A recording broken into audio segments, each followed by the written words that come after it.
这个尸体却造成了韩国社会那时候的轰动。他也没有钱，不会有任何仇恨啊。对，情杀也没有，钱财也没有，到底是谁杀了他？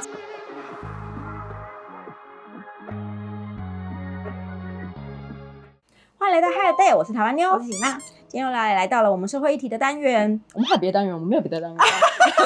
我们只有这个单元。以前有很多什么旅行啊、韩国文化介绍的单元啦，对。所以其实我们开头可以换啊。今天要讲一个神秘的案件，这样之类的。我今天要分享的一个案子，我觉得真的是一个蛮悲剧中的悲剧啊。在2001年的2月12号呢，在江原道的三治市新基念海拔950公尺的半山腰上呢，在山里面自己盖的一间房子，平常是车子啊什么的都非常到达的地方，连邮差可能1个月才会去一次。在那里呢，发现了一具尸体。那是一位51岁的男性，但是呢，这个尸体却造成了韩国社会那时候的轰动，因为他曾经呢接受人间剧场纪录片节目里面的出演。他跟他16岁的女儿一直都住在山里面的房子，而且是没有水、没有电、什么都没有的状态。16岁的女儿，第一个她未成年嘛，第二个她完全没有受教育。他们在里面活的那个样子，大家非常的觉得很可爱，女生非常的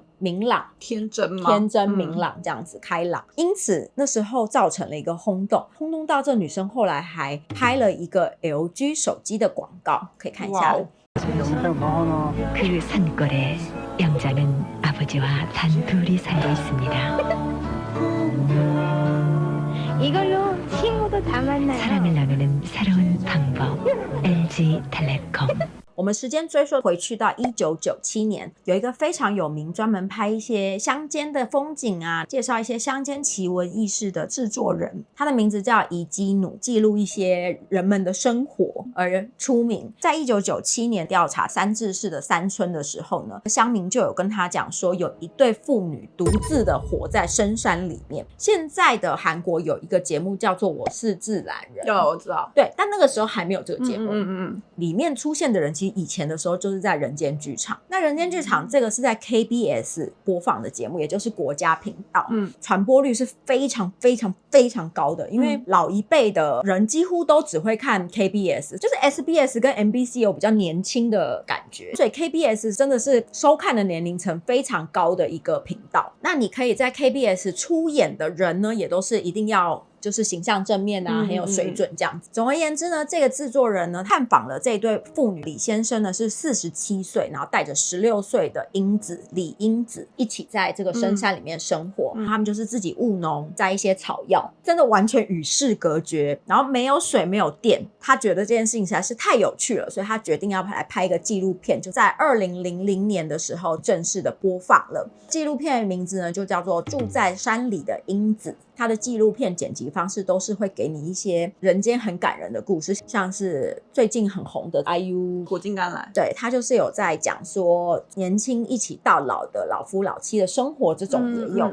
1999年的时候呢，制作人他首先公布了李先生跟他16岁女儿的照片，就获得很大的回响，所以在2000年的时候呢，他们才正式上了这个纪录片。一播放了以后呢，我觉得可能是也是2000年那时候没有太多的综艺节目，或者是对于社会上面的需求还是很喜欢这种很简单很感人肺腑的事情，受到了非常大的回响。在山里生活的英子其实整个只有5集，但是呢他们开始收到大量的关注，本来邮差1个月去一次的地方变成每天都要去，大家都写信给他，是不是？写信礼物，特别是因为英子3岁的时候，妈妈突然抛下他跟爸爸离开了，他的爸爸受到了非常非常非常大的打击，所以就带着英子到山上去居住。从小到大他只上过1个礼拜的学校，哇，几乎完全没有接受过正统的教育。那他讲话什么沟通都正常？我看影片我觉得不算正常，他的语速非常的慢，他感觉识字能力也很慢，用字会用比较简单的用字，就是以他16岁来说，他讲话会很像小学生的感觉。他从小到大的这段期间呢，唯一可以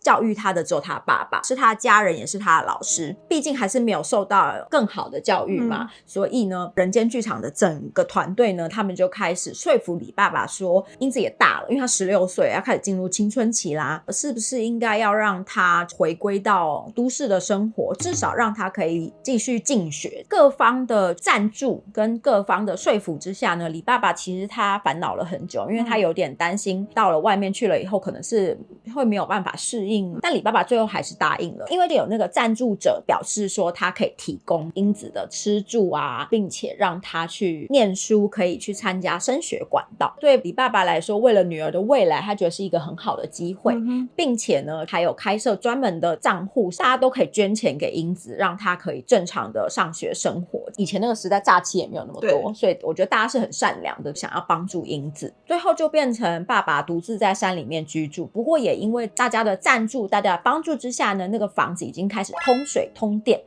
哇哦，山里面的生活跟之前比起来，其实已经变成非常的舒适。但是呢，有一天爸爸的哥哥有点担心爸爸一个人在山里面的生活，所以他就到山里面去找他。但他到了那边了以后呢，发现房门是已经被破坏，整个敲碎，进去了以后里面就是非常的凌乱，爸爸是已经在血泊里面身亡了。警察到了现场勘验了以后呢，第一时间表示说爸爸本来身体不好，所以他就是一个人在山里面因为慢性病而死亡。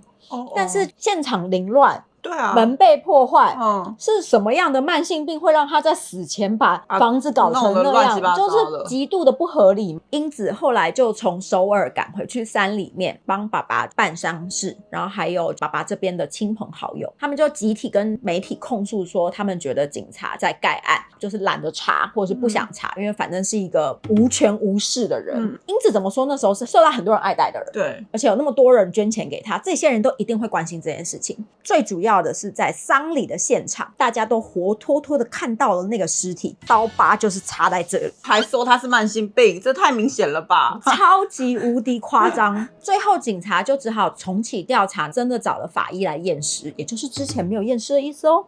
是确认说左边的锁骨呢，是有一道深深伤及他的动脉的刀痕，而且深12公厘，也就是 1.2公分。然后他的鼻梁也是撞断的，全身上下呢都有防御性的痕迹。好，那现在确定他是被他杀了，那现在就要来找是谁杀了他。他从英子3岁的时候就住在山里面，等于说他在山里面已经居住了10几年，完全没有跟外界联络，他也没有钱，不会有任何仇恨啊，对，情杀也没有，钱财也没有，到底是谁杀了他，这件事情就非常的奇怪。但是呢，警察还是循线逮捕了一个人，他用了李先生的支票，现在还是有，但比较少了。韩国他们是在 ATM 或者你在银行是直接可以存提现金支票的，就有点像是我们的旅行支票，比如说面额上面是100万韩币好了，100万你是可以直接支付给店家，店家会直接找零钱给你。现在比较少见到了，很容易会有假的。我刚来韩国的时候，就是2010年那个时候呢，你在 ATM 领钱的时候，你是可以选支票这个选项的。现在还是可以选是不是？现在我不确定了耶，我没有看过这个选项。不一样的是你在使用的时候要签名。对对对，什么老奶奶的。那所以它的重点就是你没有签名的话是不能使用的，可是你可以冒充人家签名。总而言之，支票这个东西呢，它就是会有这个追踪码嘛。对对，这个人他就是使用了李先生的支票的追踪码而被警察抓到的。警察一开始锁定这个人呢，他是住在首尔的杨街洞。其实首尔跟江原道差非常的远，然后这个人已经53岁了，之前都在监牢里度过。他是有前科的人，然后他在监牢里面已经被关了29年，就前前后后加起来总共29年，所以基本上超过他人生的一半都是在监牢里面度过。那为什么出来以后会抢他们呢？他可能就是在监牢里面度过太久了，对于外面的事情有一点点不是很懂，世界上变成什么样子他不是很清楚。这也就是为什么他会去用那张支票的原因，因为他不知道会被追踪嘛。因为他接触的事情很少，但是呢，人间剧场这一部因为引起太大的回响，是他们很难得可以知道的事情。因为在监狱里面也是会放 KBS 频道，所以他那时候在监狱里面就看到了爸爸的故事，那又看到英子拍了广告，后来又有新闻会报道说他们现在怎么样怎么样啊，他就心生歹念，因为他的前科全部都是抢农民。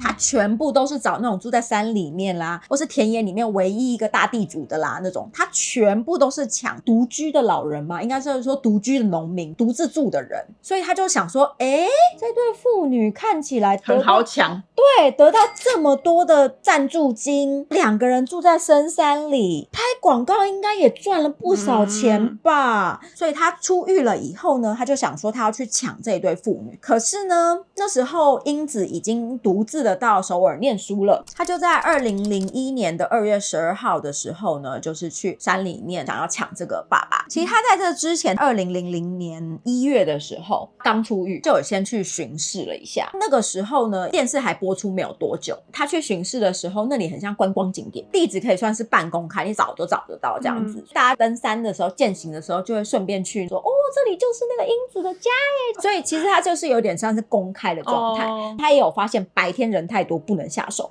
所以他等到2021年的2月的时候，他就是晚上的时候再去爸爸的家，他是直接闯入他也没有去确认说家里有没有人什么之类的，门直接破坏掉了以后进去，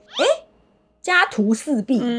没什么可以偷的。虽然有水有电，但爸爸并没有因此很多很厉害的东西。非常非常的生气之下，抢了爸爸10万块韩元的支票跟24000韩元的现金，乱七八糟的把他给杀了，就离开了。他可以把钱偷走，可以不要杀人吗？对，到底为什么？他只偷了这么一点点的钱，什么鬼啊？我实在不知道他为什么要杀他。对啊，一定要说反抗吧。我猜可能有跟他抢啊什么的，就是不愿意给他那个钱之类的。好生气的人，就人家在山里面过得好好的。对啊，他就被抓起来，然后被判了无期徒刑。据说他被判无期徒刑的当下，他就说不如让我死了算了，不如把我给杀了。他就有在上诉。我觉得这地方蛮妙的，因为据说法官想说他想死了是一种悔悟，但我觉得不是，我觉得是因为他就是住在里面住了29年，他不想要再住监狱。对啊，但总而言之，再上诉是被驳回的。这件事情其实让英子完全的心碎，觉得是他害爸爸死掉的。如果他没有离开那里，也许爸爸就会继续的活着。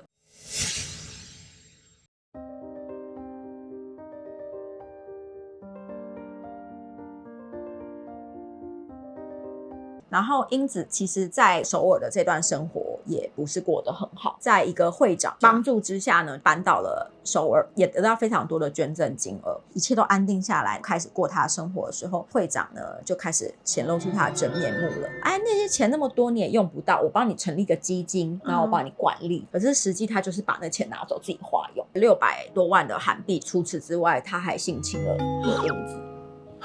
就在英子过着这样子的生活的时候，因为他无依无靠，然后他也不懂这个世界的运作方式，所以他不知道这是正常还是不正常的，他就是呈现一个很害怕也不敢反抗的状态。他爸过世了， Oh my god， 对，他要回来处理爸爸的后事之后，英子又选择重新回到山里面居住。他最后一句对外人说的话是这个世界好可怕。对于媒体采访的最后，他留的最后一句话就是这句话。从此以后，他就又回到山里面。据传，他后来就在山里面找了一间寺庙居住，成为了一个尼姑。当初他成为尼姑的消息再出来的时候，有非常多的记者又在涌去想要采访他，但是他都没有在露面。这样子是谁还会想要露面？谁对啊？所以没有报道到那个会长性侵他有受到什么惩罚就对了。没有，因为那个实在是有钱无罪。这件事情还演出来另外一个效益，当初把他们拍成人间剧场的遗精屋得到了大家大量的批评跟抨击，就是你害他们的。如果你没有把他们的事情掀出来，你没有把他们曝光于人世间的话，他们现在依然在山里面活得很开心的一对父女。这个说法呢，其实以我们现在来看就是不对的嘛。坏的永远是做坏事的人。这个人不管是他说要让英子去就学，或者是单纯当初报道这一对父女可爱的故事，我觉得都是想要有好的正面的散播力的行为。因为这些坏人而有不好的结果，就大家反而回头过去怪他，因为他那个部落格，那时候还是部落格时代，还被灌爆，我就觉得有点不大对。作家他其实有非常非常深的愧疚感，他也会觉得是他害死的。最后呢，就是有一些人间剧场他们当初演出时候的资料画面。 세상 저편 깊은 계곡에서 오손도손 살아가는 한 부녀의 산골 생활. 부족하지만 때묻지 않은 이들의 삶은 잔잔한 감동 그 자체였습니다. 영원한 원사 나의 아버지 그림을 가르쳐주고 시를 가르쳐주고 소설 쓰는 것도 가르쳐준 나의 아버지 大家可以记得他们曾经就是用很天真开朗的样子活在山里面，活得很快乐这件事情。然后我也相信李爸爸他并不会责怪那个作家，坏人的那些就去死吧。对，以上呢就是这次为大家所准备的社会议题单元喽。如果你喜欢我们的分享的话，记得订阅我们的频道 Higher Day， 开启小铃铛，我是台湾妞，我是喜娜，拜拜。950公尺的半山腰，950公尺，我今天戴牙套，950公尺。